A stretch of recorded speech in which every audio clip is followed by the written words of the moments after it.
Morning student. Lecture number 4 exercise 5.3 question number 3 factorise. देखिए इसका first part आज हम करने जा रहे हैं। फर्स्ट पार्ट में आपके पास यहाँ पर है 6xy² minus x² minus 2x³ last time जिस तरीके से हम मिडिल टर्म को ब्रेक करके फैक्टर निकालते थे, ये भी बिल्कुल उसी तरीके के ही हैं। लेकिन यहाँ पर आपको एक से ज़्यादा वेरिएबल्स नज़र आ रहे होंगे XYZ, उसकी टेंशन लेने की जरूरत नहीं है। आपको जस्ट उसी प्रोसीजर से चलना है जैसे लास्ट टाइम हमने क्वेश्चंस किए हैं। जैसे कि यहाँ जो फर्स्ट वैल्यू क्वेश्चन को हमने यहाँ एज इट इज उतार लिया। यहाँ देखिए फर्स्ट वैल्यू आपके पास 6 लिखा हुआ है, यहाँ पे आपके पास -2 लिखा हुआ है। इस 6 को जब आप 2 के साथ मल्टीप्लाई करेंगे तो आपके पास यहाँ पे 12 आ जाएगा। और यहाँ पे देखिए आपका लिखा हुआ है x² y²z, इसका कोई भी कोफिशिएंट नहीं है। यहाँ पे आपको पता है जिस किसी भी वेरिएबल के साथ अगर कोई कोफिशिएंट ना लिखा हो तो उसकी जगह यहाँ पे हम 1 कंसीडर कर सकते हैं। ठीक है, 1 यहाँ पे होता है। तो अब हमें इस 1 को इस तरीके से ब्रेक करना है कि जब हम दो नंबर्स में ब्रेक करना है, जब हम उनको प्लस करें या माइनस करें तो सेम 1 आना चाहिए, लेकिन उन्हीं दो नंबर्स को मल्टीप्लाई करने के बाद हमारे पास ये 12 आंसर आना चाहिए। ठीक है, ये इसकी दो शर्तें होती हैं। मिडिल टर्म को आप इस तरीके से ब्रेक करेंगे, प्लस माइनस करने से सेम आंसर आए, मल्टीप्लाई करने से आपके पास वो आंसर आना चाहिए। अच्छा, इसके वैसे तो हम काफी सारे नंबर लिख सकते हैं। 10 - 9 हो गया, 19 - 18 हो गया, 20 - 19 हो गया, 30 - 29 हो गया। बहुत सारे नंबर लिख सकते हैं जिसमें सिंपलीफाई करने से 1 आएगा, लेकिन मल्टीप्लाई करने से 12 नहीं आएगा। वो दो नंबर आपको सिर्फ यहाँ से मिलेंगे। अगर आप देखें यहाँ पे 12 को अगर हम 4 के साथ डिवाइड करेंगे तो 3 को 3 के साथ डिवाइड करेंगे तो 1। ठीक है, अब यहाँ से ये दो नंबर आ गए, इनको चेक कर लें। देखिए अगर मैं 4 - 3 अगर हम 4 - 3 करते तो हमारे पास 1 आंसर आ रहा है, बिल्कुल एक शर्त पूरी हो गई। और अब अगर हम 4 × 3 करें तो भी हमारे पास क्या आ रहा है, 12 आ रहा है। ठीक है, सेकंड शर्त भी यहाँ पूरी हो गई है। तो हम यहाँ पे 1 की जगह 4 - 3 रखेंगे। अब आगे है सिंप्लीफिकेशन। अब आगे आपकी सिंप्लीफिकेशन बताएगी कि आपको कितना मैथ आता है, कितना अलजेब्रा आता है। ठीक है, ये तो इसका मेन जो इसका टॉपिक था वो तो यही था। ठीक है, मेन जो इसका काम था। अब आगे देखते हैं। ये first value as it is यहाँ पे हमने लिख ली, 1 की जगह 4 - 3, ये value x² y² as it is लिख के ये थर्ड वैल्यू यहाँ पे एज इट इज लिख ली। अब यहाँ से माइनस मल्टीप्लाई होगा और यहाँ से ये वेरिएबल्स मल्टीप्लाई होंगे। देखिए माइनस प्लस माइनस का 4, ये पूरे x y z इसके साथ मल्टीप्लाई होंगे 4 के साथ। बिल्कुल इसी तरीके से माइनस माइनस प्लस ये वाली वेरिएबल्स अगेन 3 के साथ भी मल्टीप्लाई हो गए। अब यहाँ से हम सेपरेटली कॉमन ले लेंगे, यहाँ से हम अलग कॉमन लेंगे और यहाँ से हम अलग कॉमन लेंगे। देखिए किस तरीके से आपको यहाँ पे नजर आ रहा है।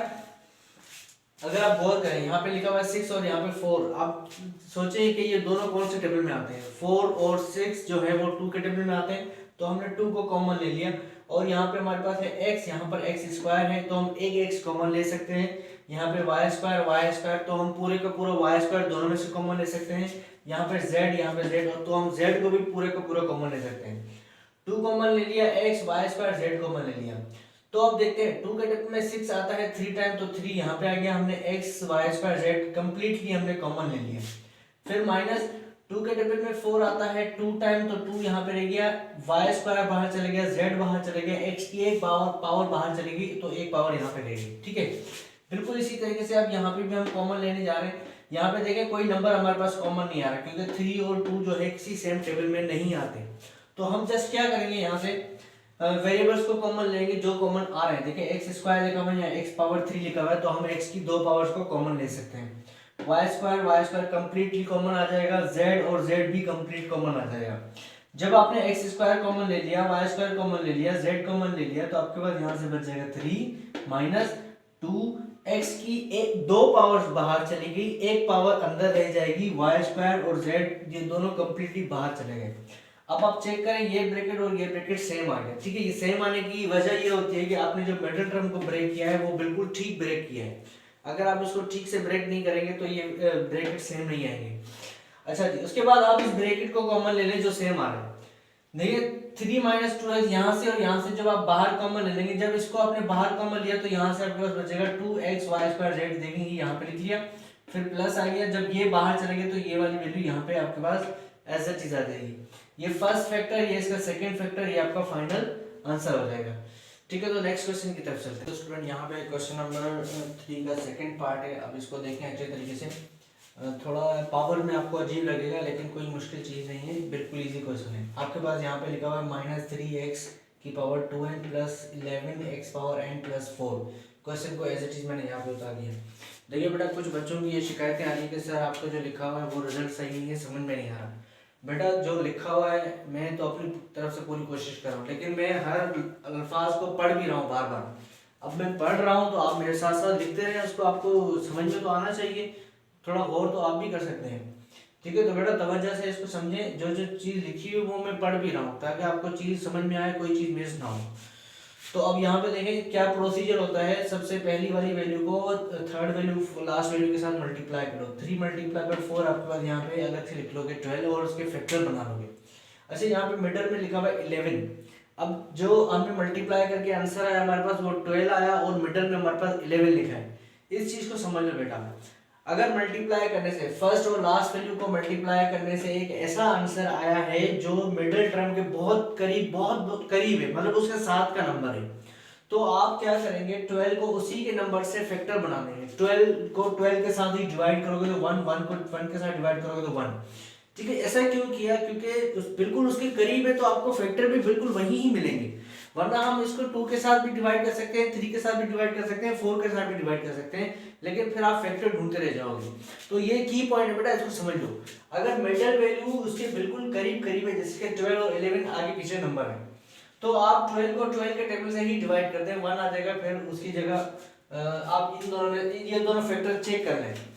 अब ये दो फैक्टर आ गए 12 और 1, अगर हम 12 माइनस 1 करते हैं तो हमारे पास क्या आ रहा है, 11 मिडिल टर्म आ रही है। ठीक है, और बिल्कुल इसी तरीके से अगर हम 12 को 1 के साथ मल्टीप्लाई करें तो भी हमारे पास आंसर क्या आ रहा है, 12 आ रहा है। दोनों कंडीशन यहाँ पे सेटिस्फाइड हो रही है। तो यहाँ 11 की जगह हम लिख सकते हैं 12 माइनस 1।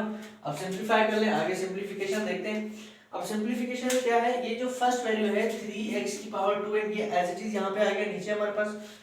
उसके बाद प्लस ये x की पावर n जो है 12 के साथ मल्टीप्लाई हो जाएगी यहाँ पे, और ये x की पावर n जो है -1 के साथ मल्टीप्लाई हो जाएगी। -1 को लिखने की जरूरत नहीं है, सिर्फ -x पावर n लिख देंगे, +4 यहाँ पे एज इट इज। अब इन दोनों में से हम कॉमन लेते हैं। देखिए -3x की पावर 2n प्लस 12xn, तो यहाँ से माइनस प्लस, देखिए यहाँ पे पहली वैल्यू माइनस की है तो हम माइनस कॉमन ले लेंगे, और 3 और 12 जो है 3 के टेबल में आते हैं तो हमने 3 को भी कॉमन ले लिया। यहाँ पर x की पावर 2n है, यहाँ पर x की पावर सिर्फ n है, तो जो कम पावर है हम उसको कॉमन ले लेंगे, x की n पावर को हमने कॉमन ले लिया। माइनस बाहर चले गया, 3 बाहर चले गया, x की एक n वाली पावर बाहर चलेगी तो x की एक n पावर रह जाएगी ऊपर। अच्छा, माइनस प्लस -3 के टेबल में 12 कब आता है, 4 टाइम, यहाँ आ गया x की एक n पावर थी वो हमने कंप्लीटली बाहर ले ली। अब ये जो सेकंड के आगे के दो पेयर, देखो हम दो पेयर में से कॉमन लेते हैं हमेशा। अब ये आगे के जो दो पेयर है इसमें से हमें वैल्यू कॉमन लेनी है, लेकिन कोई भी वैल्यू हमें सेम नजर नहीं आ रही, तो हम जस्ट 1 को कॉमन ले लेंगे, क्योंकि 1 हर नंबर के साथ मल्टीप्लाई हो रहा होता है।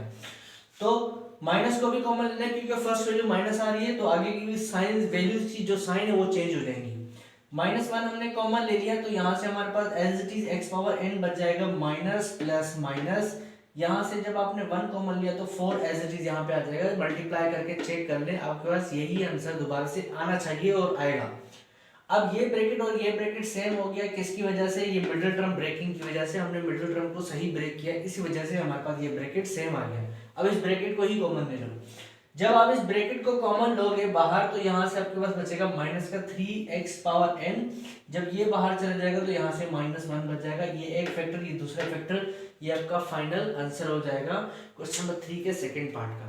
ठीक है जी, तो स्टूडेंट ये क्वेश्चन नंबर 4 का फर्स्ट पार्ट है, इसको देखें, बहुत इजी क्वेश्चन है, इसमें कोई डिफिकल्ट चीज़ नहीं है। यहाँ पे सिर्फ आपको कंफ्यूज करने के लिए क्या दिया है, थोड़ा इसको देखें। यहाँ पे हमारे पास लिखा हुआ है 2 × s - t का whole square plus s - t - 1, factorise करना है मिडिल टर्म को ब्रेक करके, ये s - t लिखा हुआ है। अब होल स्क्वायर, देखिए बेटा इसको आप इस तरीके से कंसीडर करेंगे, ये आपके पास लिखा हुआ है 2x² प्लस x - 1, ये एक एल्जेब्रिक एक्सप्रेशन है, इसको हमने मिडिल टर्म ब्रेक करके फैक्टराइज करना है। तो इस x की जगह उन्होंने एक ब्रैकेट दिया हुआ है, ठीक है, कोई मसला नहीं, ब्रैकेट को हम एज इट इज वेरिएबल समझ के ही आगे लेके चलेंगे। ठीक है, तो फिर इसको आगे चलाते हैं, इसको मैं थोड़ा रब कर देता हूँ।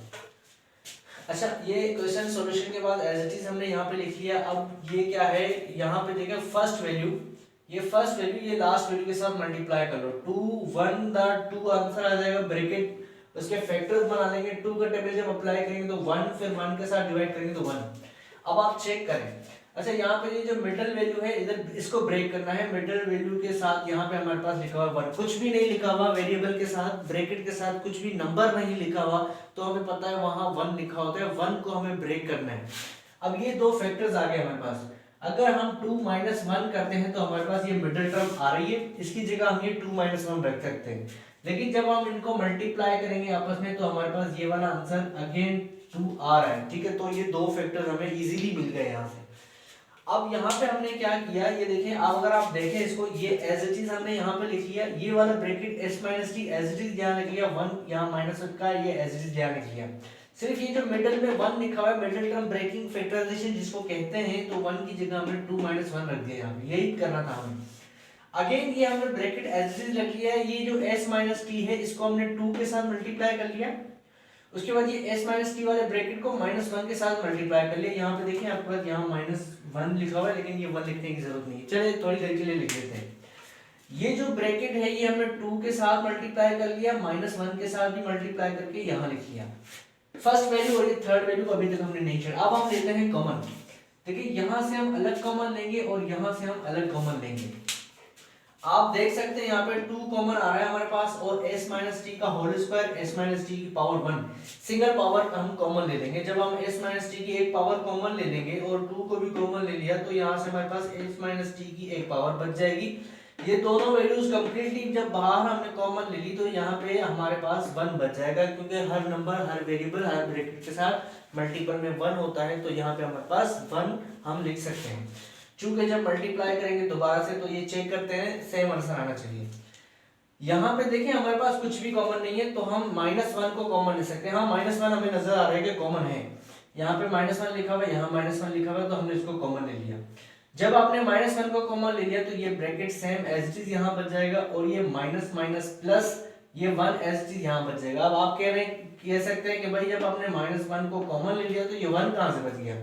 बेटा कुछ ना कुछ तो वहां पे बचेगा, क्योंकि हर नंबर के साथ 1 मल्टीप्लाई हो रहा होता है। एक 1 आप बाहर ले लोगे तो वहां पे 1 आ जाएगा। सबसे बेस्ट इसका आंसर ये है कि आप खुद चेक करें, इसको मल्टीप्लाई करें, आपके पास वही चीज आनी चाहिए। Factorisation, reverse process of multiplication. हम फैक्टर्स बना रहे हैं, मल्टीप्लाई करने से हमारे पास वही चीज आ रही है। ठीक है, तो आगे चलते हैं। अब आप अगर गौर करें, ये ब्रैकेट और ये ब्रैकेट कॉमन लेने के बाद सेम आ गया। हमने यहाँ से 2s - t ब्रैकेट कॉमन लिया और यहाँ से -1 कॉमन लिया, तो ये ब्रैकेट और ये ब्रैकेट देखें सेम आ रहा है। इसी ब्रैकेट को बाहर कॉमन ले लो। ये ब्रैकेट जब आप बाहर कॉमन लेंगे, यहाँ ये पूरे का पूरा जब हमने कॉमन लिया तो ये वाली चीज हमारे पास यहाँ पे आ जाएगी। जब ये ब्रैकेट हमने यहाँ से बाहर निकाला तो यहाँ पे हमारे पास -1 ये एज चीज यहाँ पे आ जाएगा। ठीक है, ऊपर से नीचे आ जाएगा, ये वाली वैल्यू यहाँ आ जाएगी। अब जो एक्स्ट्रा ब्रैकेट्स हैं उनको हटा देना। जब आप यहाँ से एक्स्ट्रा ब्रैकेट हटाएंगे तो आपके पास आ जाएगा s - t + 1 एज ए चीज वैल्यू यहाँ आ जाएगी। यहाँ पे सिर्फ इतना होगा कि 2 को मल्टीप्लाई कर देंगे तो ये 2s हो जाएगा, -2t हो जाएगा, और ये -1 एज ए चीज। ये दो फैक्टर्स आएगा आपके, ये आपका फाइनल आंसर हो गया। ठीक है, तो नेक्स्ट क्वेश्चन की तरफ चलते हैं।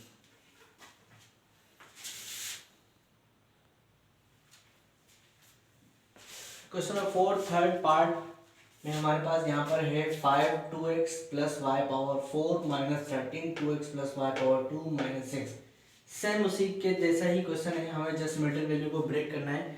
इस ब्रैकेट को ज़्यादा कॉम्प्लिकेट देने की जरूरत नहीं है।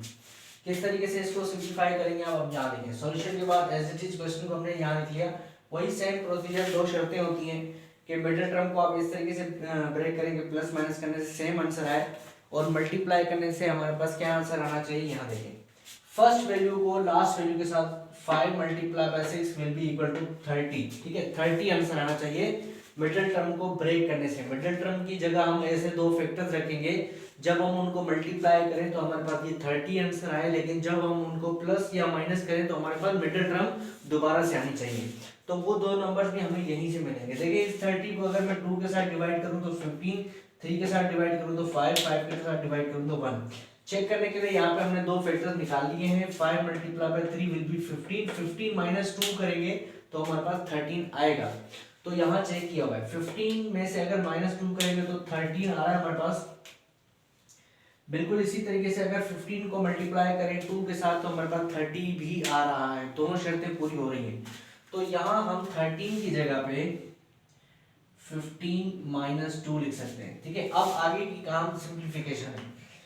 अब यहाँ पे क्या होगा, फर्स्ट वैल्यू ये एज इट इज यहाँ पे हमने लिखी हुई है -6, यहाँ पे एज इट इज लिखा हुआ है। जस्ट ये वाला जो ब्रैकेट है ये ब्रैकेट 15 के साथ मल्टीप्लाई हो जाएगा -15, और ये ब्रैकेट इस तरफ से जुड़ जाएगा इसके साथ, और ये माइनस माइनस प्लस ये 2 एज इट इज, और ये पूरा ब्रैकेट इसके साथ भी यहाँ पे लग जाएगा साथ में। अब कॉमन ले लेंगे हम। देखिए हमें कॉमन लेना है इन दो वैल्यूज में से और इन दो वैल्यूज में से। तो आप देख सकते हैं 5 और 15 दोनों 5 के टेबल में आते हैं, तो हम 5 को कॉमन ले सकते हैं। 5 कॉमन ले लिया, और 2x + y की पावर 4 है, यहाँ पे पावर 2 है। जो कम पावर होगी हम उसको कॉमन ले लेंगे, तो हमने पावर 2 को कॉमन ले लिया। 5 बाहर चला गया, इसकी 2 पावर्स बाहर चलेगी, तो यहाँ पे 2 पावर रह जाएंगी। अच्छा, यहाँ पे माइनस, ये माइनस एज इट इज यहाँ पे आ जाएगा। 5 के टेबल में 15 आता है 3 टाइम, यहाँ पे 3 आ गया, और ये 2x + y की होल स्क्वायर जो पावर थी ये बाहर कॉमन आ गई हमारे पास।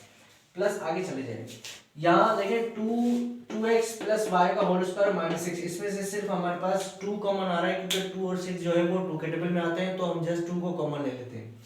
2 को कॉमन ले लिया तो ये ब्रैकेट एज इट इज यहाँ बच जाएगा, ये प्लस और ये माइनस माइनस आ जाएगा। 2 के टेबल में 6 आता है 3 टाइम, यहाँ पे 3 आ जाएगा। अब आप गौर करें, ये ब्रैकेट और ये bracket as it is same answer आ गया कॉमन लेने के बाद। इससे ये साबित हुआ है कि हमने जो मिडिल टर्म को ब्रेक किया है वो बिल्कुल ठीक किया है। अब इसी को आप कॉमन ले लें जो सेम आ गया। ये पूरा ब्रैकेट जब हम कॉमन लेंगे तो यहाँ से हमारे पास ये वाली वैल्यू रह जाएगी, इसको लिख लेंगे। ये वाले जब पूरा ब्रैकेट हम कॉमन लेंगे बाहर, तो यहाँ से हमारे पास +2 आ जाएगा। ये हमारा फाइनल आंसर हो जाएगा। ये इसका ए फैक्टर, ये इसका दूसरा फैक्टर।